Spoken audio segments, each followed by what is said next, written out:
उत्तराखंड के पहाड़ों में बसा एक छोटा सा गांव था, भैरवनाथ। दिन में यह गांव जितना शांत लगता था, रात में उतना ही डरावना। गांव के बाहर एक पुराना देवदार का जंगल था। लोग कहते थे कि वहां रात के बाद कोई नहीं जाता। ना कारण पूछा जाता था, ना बताया जाता था। पहली चेतावनी। राघव, जो देहरादून से पढ़ाई करके गांव लौटा था, इन बातों पर विश्वास न करता था। उसे लगता था ये सब बुजुर्गों की बनाई हुई कहानियां हैं। एक शाम उसने अपने दादा से पूछा, दादा, जंगल में ऐसा क्या है कि सब डरते हैं? दादा ने चूल्हे में लकड़ी डालते हुए बस इतना कहा, जो दिखता नहीं वही सबसे ज्यादा खतरनाक होता है।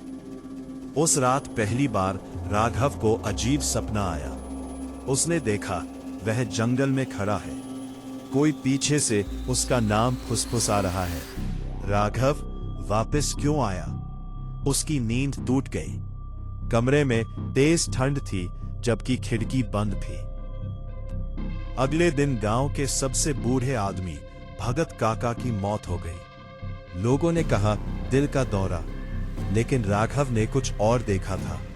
भगत काका की आंखें खुली थी और चेहरे पर डर ऐसा जैसे मौत से पहले कुछ देख लिया हो। श्मशान जाते समय राघव ने देखा, जंगल की ओर जाते रास्ते के पास एक पुराना सूखा कुआं। किसी ने धीरे से कहा, उसी कुएं से सब शुरू हुआ था। सच्चाई जो दबा दी गई थी। गांव के मास्टर जी ने राघव को बुलाया। उन्होंने बताया कि 20 साल पहले इसी गांव में एक लड़की रहती थी, चंपा। चंपा को गांव वालों ने डायन कहकर मार दिया था। उसे जिंदा उसी कुएं में फेंक दिया गया। मरते समय उसने बस इतना कहा था, मैं लौटूंगी और सबको याद दिलाऊंगी। उसके बाद से हर साल किसी न किसी की अचानक मौत, जंगल में औरत की हंसी और आधी रात को कुएं से रोने की आवाज। तीसरी रात राघव को नींद नहीं आ रही थी। रात के 2:17 बजे उसने साफ सुना पायल की आवाज घर के बाहर।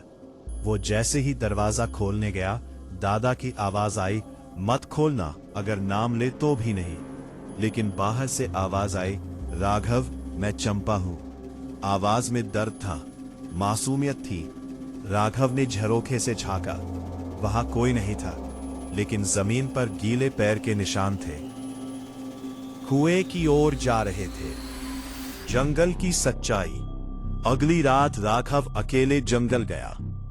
कुआं अब सूखा नहीं था, उसमें से खून जैसी बदबू आ रही थी। अचानक हवा रुक गई। चारों तरफ सन्नाटा। पीछे से किसी ने कहा, अब तू भी याद रखेगा। राघव ने पलटकर देखा, कोई चेहरा नहीं, बस काली परछाई। लेकिन उसकी आंखें थीं बहुत नीचे, बहुत गहरी, जैसे अंतहीन कुआं। अंत जो अंत नहीं था। सुबह गांव में हड़कंप मच गया। राघव कुएं के पास बेहोश मिला। उसके बाल सफेद हो चुके थे, आंखें खुली थीं, और वही डर। आज भी भैरवनाथ गांव में कहा जाता है, अगर कोई रात में जंगल से गुजरे और पीछे से कोई नाम लेकर बुलाए, तो कभी मत पलटना, क्योंकि वो आवाज अब भी कुएं से आती है।